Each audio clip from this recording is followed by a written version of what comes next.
Hey hi friends, welcome to my vlog. आज मैंने सोचा आप लोगों के साथ बात करती हूँ खाना बनाते बनाते। बहुत सारी बातें करनी है आप लोगों के साथ, तो आज हम खाना बनाते बनाते करेंगे बातें। खाना मैं बहुत बेकार बनाती हूँ, पर करेंगे आज बात।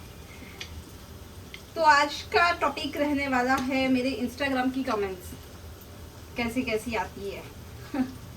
तो सबसे पहले लोग कमेंट करते हैं कि मैडम आप बूढ़ी हो गई हो। सबसे पहले तो मैं ये बता दूं कि आज मैंने खाने में क्या बनाया है। तो आज मैंने बनाया है भिंडी की सब्जी बेटे के लिए, मेरे लिए करेले की सब्जी और रोटी। तो आज के मेरा डिनर ये चीज़ रहेगी, रोटी सब्जी। तो लोग मुझे कमेंट करते हैं, कुछ लोग, बाकी तो सब बहुत प्यार करते हो, आप लोग बहुत प्यार करते हो, लेकिन कुछ है जो क्या पता मुझसे क्या दुश्मनी है ना, मेरा उनके साथ कोई लेना देना है कुछ नहीं है, फिर भी कुछ तो दुश्मनी पाल रखी है उन्होंने। तो वो लोगों का कहना है कि अभी बूढ़ी हो गई हो, और मुझे नहीं, बहुत से लोगों को ऐसी कमेंट्स करते हैं लोग कि आपकी उम्र हो गई है, आपको अभी भगवान का नाम लेना चाहिए, ये वो ढेकना फलाना। तो मुझे ऐसे लोगों पे हंसी आती है, उनकी मानसिक जो सोच है ना, उनके उस पर मेरे को हंसी आती है कि भाई तुम्हारी सोच कितनी घटिया है, हैं? ये उम्र, मतलब भगवान का नाम लेने के लिए कोई उम्र नहीं होती है। वो सब लोग रहते हैं, हम पैदा होते हैं तब से लेके हम बच्चों को भी ऐसे भगवान का ग्लोरी और ये सब श्लोक लोग उनको सुनाते, तो बचपन से भगवान का नाम तो हम लेते ही है, उसके लिए कोई उम्र नहीं होती। दूसरी बात कि भाई अभी तो हम लोगों की स्टार्ट हुई जर्नी, अब तो हम अपने शौक पूरे कर रहे हैं। पहले तो शादी करके, शादी से पहले माँ बाप नहीं करने देते थे कुछ, शादी के बाद जिम्मेदारी इतनी आ गई कि कुछ कर नहीं पाते थे। उसके बाद बच्चे आए, बच्चों का परवरिश बड़ा करना, उसका सारी जिम्मेदारी, इतनी जिम्मेदारियां होती है एक औरत के पीछे के ऊपर, और ऊपर से उसमें भी अगर एक अकेली लेडीज रहती है तो उसको तो और भी ज्यादा परेशानी आती है, क्योंकि घर भी संभालो, बच्चे को भी संभालो, और काम करने बाहर भी निकलो। तो बहुत सारी ऐसी डिफिकल्टीज आती है। मैं अपनी लाइफ की ही बात कर रही हूँ, बच्चे को भी संभाला, बड़ा किया, घर भी संभाला और काम भी किया। भाई काम करने बाहर नहीं निकलती तो खाती क्या, अब बेटे को पढ़ाती क्या। तो अब ये सारी चीज़ें मैंने अपनी जिम्मेदारी पूरी तरह से निभाई। जो उम्र में मुझे करना चाहिए वो उम्र में मैं ये सारे काम कर रही थी, नहीं टाइम मिल रहा था, नहीं कर पा रही थी कुछ काम। अब जाके मुझे टाइम मिला है, अब जाके मैं कुछ कर पाती हूँ, अब जाके मैं अपने शौक पूरे कर रही हूँ। तो भाई किसी के खान में क्यों मिर्ची लग रही है समझ में नहीं आता है, इतनी किस चीज़ की सुलगती है क्या ही पता। अब भी कोई कुछ भी, मतलब मेरा तो एक ही है सजेशन, किसी को भी कमेंट करने से पहले 100 बार सोचो कि आप क्या सोच कर रहे हो, क्योंकि आप किसी के वीडियो देख के ये नहीं बता सकते उसकी जर्नी कैसी रही है, उसकी ज़िंदगी कैसी रही है, हम नहीं बता सकते भाई, कुछ नहीं बोल सकते हम किसी के बारे में जब तक हम उनको पर्सनली नहीं जानते। तो उसके लिए पहले तो जानना पड़ता है कि कौन कैसा है, क्या है, कौन से बैकग्राउंड से आ रहे हैं वो इंसान, सब चीज़ देखो, फिर जाके ऐसी वाहियात कमेंट करो। और मुझे तो ऐसे लोगों पे हंसी आती है जो कमेंट करते हैं कि आप तो आंटी हो गई हो। हाँ हो गई हूँ आंटी, मैंने कहाँ मना किया, मैं कभी बोली मैं यंग हूँ, हो गई है मेरी एज और मैं खुश हूँ। मेरे इस एज में मैंने बहुत कुछ अचीव किया है, मैंने अपने बेटे को बड़ा किया है, मैंने घर चलाया है, मैंने बहुत कुछ किया है काम। अब मैं फ्री हूँ, अब मुझे टाइम है, अब बेटा बड़ा हो गया है, वो अपना कर रहा है, मेरे पास टाइम है, मैं कर रही हूँ काम, क्यों।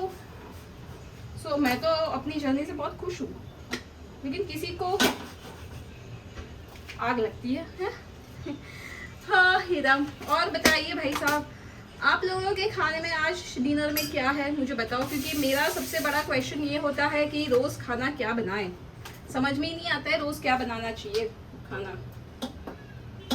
सब लेडीज़ की एक ही क्वेश्चन होगा, आज रसोड़ी में क्या पका है। हाँ हाँ, जिंदगी हमें बहुत कुछ सिखाती है। मैं सोचती हूँ कि अगर आप मेरे ब्लॉग के साथ रहोगे ना, तो आप इतना तो समझ ही जाओगे कि अकेले कैसे सरवाइव करना है लाइफ को, कैसे अकेले रह के बच्चे को भी बड़ा करना है, खुद की रिस्पेक्ट भी बना के रखनी है। जो कि एक लेडी अकेली रहती है ना, तो लोग बहुत गंदी नज़र से देखते, बहुत गंदी नज़र से। और बहुत से लोगों को लग रहा होगा कि मैं गाली गलौज नहीं देती, बहुत देती हूँ गाली, मैं बहुत देती हूँ, क्योंकि हालात ऐसे बने थे कि मुझे ये सब गाली देनी पड़ी, करना पड़ा ये सब चीज़। क्यों? क्योंकि भाई साहब दुनिया है ही ऐसी, बिना गाली के दुनिया समझ ही नहीं पाएगी कुछ कि क्या कर रहे हैं क्या नहीं। गाली देनी जरूरी है। किसी को लगेगा औरतों की गाली, अरे देती हूँ, है ही ऐसे लोग दुनिया में जो बिना गाली के समझते भी नहीं है ना, कोई कुछ बातें नहीं समझते बिना गाली के। देती हूँ, बिंदास देती हूँ भाई, दूंगी। आप लोगों के माइंड में बहुत सारे क्वेश्चन रहते हैं ना कि मेरे हस्बैंड कौन है। मुझे बहुत कमेंट आती है और डीएम्स भी बहुत आते हैं कि ऐसा क्या हुआ, कि हम जानना चाहते हैं कि आप सेपरेट हुए, क्या हुआ। तो जो है कि सेपरेट होने का कोई किसी को मन नहीं करता है, अलग रहने का। कुछ ऐसे हालात ऐसे बन जाते हैं कि हमें कुछ एक डिसीजन लेना पड़ता है। तो मैंने ये डिसीजन लिया कि अलग रहना है।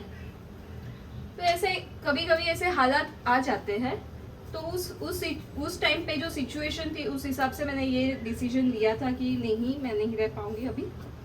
और मैं बहुत से लोगों को एक ही एडवाइस दूंगी कि अगर अभी डिवोर्स के बहुत सारे केसेस चलते हैं, मैंने देखे हैं, सब कोई खुश नहीं है, ये वो।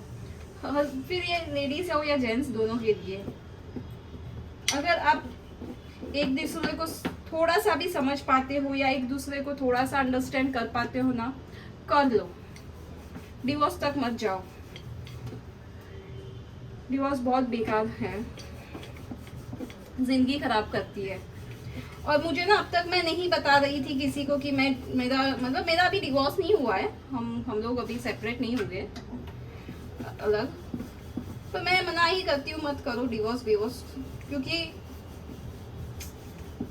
एक औरत की जिंदगी खराब हो जाती है डिवोर्स से। उसके पे ना लेबल लग जाता है डिवोर्सी का, उसको ही गलत ठहराया जाता है एक औरत को। तो अगर झेल सकते हो ना, थोड़ा सा भी सह सकते हो तो झेल लो, अपने बच्चे के लिए झेल लो, क्योंकि ये सब चीज़ में ना बच्चों पे बहुत इफेक्ट करती है, बहुत। अगर आपको लगता है कि आप नहीं रह पाओगे वो इंसान के साथ, या पर बच्चे के लिए आप एडजस्ट कर रहे हो, तो बच्चे के सामने एटलीस्ट माहौल अच्छा बनाए रखो। आप एडजस्ट कर रहे हो, गुड, वेरी गुड। तो बच्चों के सामने माहौल अच्छा बनाए रखो ताकि उन पे कोई नेगेटिविटी ना आए, वो लोगों का जो है वो सही से अच्छे से। क्योंकि मैं जानती हूँ जब हम लोगों का ऐसे जो खराब दिन चल रहे थे उस टाइम पे बहुत इफेक्ट किया है मेरे बेटे पे। तो ये बहुत बेकार है। शादी सोच समझ के करो यार, सोच समझ के करो। लड़का है तो वो लड़की आपके लिए पूरा सब कुछ छोड़ के, अपने माँ बाप को छोड़ के आ रही है आपके पास, तो उसको संभालो, अच्छे से रखो ना।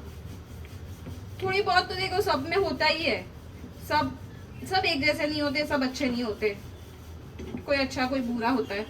जब आपने शादी कर ली है तो समझना सीख लो, थोड़ा सा ईगो साइड पे रख देना चाहिए, मैं तो यही बोलती हूँ। और बहुत से लोग मुझे बोलेंगे कि आप खुद ही क्यों नहीं करते हो। भाई मैंने बहुत कोशिश कर ली है, मैं सोच सकते हो आप 10 साल हो गए हम अलग रहते हैं, 10 साल से। तो 10 साल में मैंने अभी तक डिवोर्स नहीं लिया है। तो आप सोच सकते हो ना कि मैंने कितने हद तक समझने की या टाइम देने की कोशिश की है, तब जाके अभी तक मैंने डिवोर्स नहीं लिया। आगे भी देखते हैं क्या होता है, जो लिखा होगा वो होगा। फिलहाल के लिए तो एंजॉय करो लाइफ, बहुत मेरे पास बहुत सारी बातें हैं। और ना कैसा है ना, मैं भी खुद अकेली हो गई हूँ अभी, क्या ही करूँ अकेली, और मुझे कोई चाहिए बात करने के लिए, तो ये एक जरिया आ गया है जिससे मैं बात कर सकती हूँ। आप लोग सुनोगे कि नहीं सुनोगे नहीं पता है, पर कम से कम मैं तो किसी से बात कर रही हूँ, मुझे ऐसे फील हो रहा है। ये कैसा है ना, एक आईना है, ये मोबाइल नहीं है, कैमरा नहीं है, ये एक आईना है, और हम ही हैं जो अपने आईने के साथ बात करते हैं। क्योंकि आप लोग तो देखोगे तब देखोगे, जब देखोगे तब देखोगे, लेकिन अभी फिलहाल तो मैं सिर्फ कैमरा के सामने खड़ी होकर बात कर रही हूँ ना, तो मेरे लिए तो एक आईना है। तो जो भी होगा ना ये कैमरा में मैं दिखाऊंगी, या जो भी बोलूँगी दिल से बोलूँगी, और सच्चाई बोलूँगी मेरी। ये झूठ बोलना ये सब चीज़ नहीं आती है मुझे। मैं जो भी रहेगा सच सच बताऊँगी, आप लोगों से शेयर भी करूँगी क्या क्या मेरी लाइफ में हुआ है। फिलहाल के लिए मैं आज आपको इतना ही बताऊँगी कि 10 साल से अलग रहती हूँ और अभी तक हमारा डिवोर्स नहीं हुआ। आगे आगे मैं रोज़ आपके साथ कुछ ना कुछ ऐसे बातें करती रहूँगी, मेरी लाइफ की, मेरे हस्बैंड की, आपके साथ शेयर करूँगी। मैं सारी डिटेल्स सब कुछ बताऊँगी, मैं कुछ भी नहीं छुपाऊँगी। अभी मैंने डिसाइड किया है कि जो भी है मैं बताऊँगी सच। अब तक मैं इसलिए नहीं बोल पा रही थी आप लोगों के सामने, क्योंकि मुझे एक डर था कि पता चला ये डिवोर्स मतलब अलग रहती है, डिवोर्स तो नहीं हुआ है, डिवोर्स ही तो मैं अपने आप को नहीं बोल सकती हूँ, पर अलग रहती हूँ, हस्बैंड के साथ नहीं रहती हूँ, खुद का ही घर नहीं बसा पाई, कैसी औरत होगी। मतलब लोग बुरा सोचते हैं ना, इसकी वजह से अब तक मैं डर के नहीं बता पा रही थी, पर अब मुझे डर नहीं है, अब मैं बिंदास बताऊंगी। हाँ मैं अलग रहती हूँ, हस्बैंड के साथ नहीं रहती हूँ, और लेकिन एक ही सजेशन दूंगी, जो भी मेरा व्लॉग्स देख रहे हैं, जो भी मेरा वीडियो देख रहा है, उसको एक ही सजेशन दूंगी, अगर सह सकते हो, अगर एक दूसरे को थोड़ा सा अंडरस्टैंड कर सकते हो, समझ सकते हो, तो डिवोर्स तक मत जाइए। थोड़ा सा वक्त दो एक दूसरे को समझने के लिए, साथ में रहो, प्यार से रहो, ताकि अपने बच्चे को ये फ्यूचर के लिए बहुत ही अच्छा है, घर चलाने के लिए भी अच्छा है। बाकी रही डिवोर्स, तो मेन तो या तो हस्बैंड के कहीं बाहर अफेयर होता है तो डिवोर्स का नहीं हम ले पाते। अगर थोड़ा बहुत एडजस्ट कर सकते हो और हस्बैंड भी उस चीज़ के लिए गिल्टी फील करता है कि हाँ गलती हो गई उससे, अब आगे से नहीं होगा, तो भी एक बार हो सके तो माफ़ कर दिया आज करो। लेडीज़ का होता है कि भाई सास को नहीं रखती है, या सामने बोलती है, या उसका कहीं अफेयर है, बहुत कुछ होता है लाइफ में, बहुत सारे रीजंस होते हैं डिवोर्स लेने के, ऐसा नहीं है। कोई मारपीट करता है, कोई ये वो, फिर जितना मारपीट करता है वो तो हम कुछ नहीं चेंज कर सकते, वो इंसान को वो हमेशा मार खाना ही है हमें, तो मारपीट करता है वो तो वहाँ से कल्टी मार दो, निकल ही जाओ, रहो ही मत साथ में। कि हमारे बाप ने हम पे कभी हाथ नहीं उठाया भाई, वो कौन होता है हम पे हाथ उठाने वाला? शादी करके लेके गए हैं तो क्या उसका मतलब ये थोड़ी ना है तुम शादी करके ले गए हो तो आपकी जिम्मेदारी है हमें संभालने की, हमारे शौक पूरे करने की। ये सारी चीज़ें एक हस्बैंड वाइफ की आ जाती है कि उनके शौक पूरे होने चाहिए, उनको वो खुश रहना चाहिए, उसके लिए सोचना चाहिए। तो एक मैं बहुत कुछ बोलती हूँ, कुछ ज़्यादा ही बोल देती हूँ। ठीक है, तो आज का ब्लॉग तो मैं यही ख़त्म करती हूँ, शायद कल वापस आऊँ आपके साथ बात करने के लिए। तो बाय बाय, नेक्स्ट व्लॉग में बहुत जल्दी मिलूँगी आप लोगों से।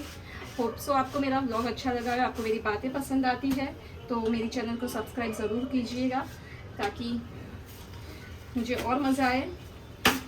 वैसे तो मैं खुद ही अपने आप से बात करती रहती हूँ इस तरीके से, जो चीज़ें मैं मन में बोलती थी आज मैं कैमरा के सामने बोल रही हूँ, लेकिन कोशिश करूँगी मैं आप लोगों से सारी बातें शेयर करने की।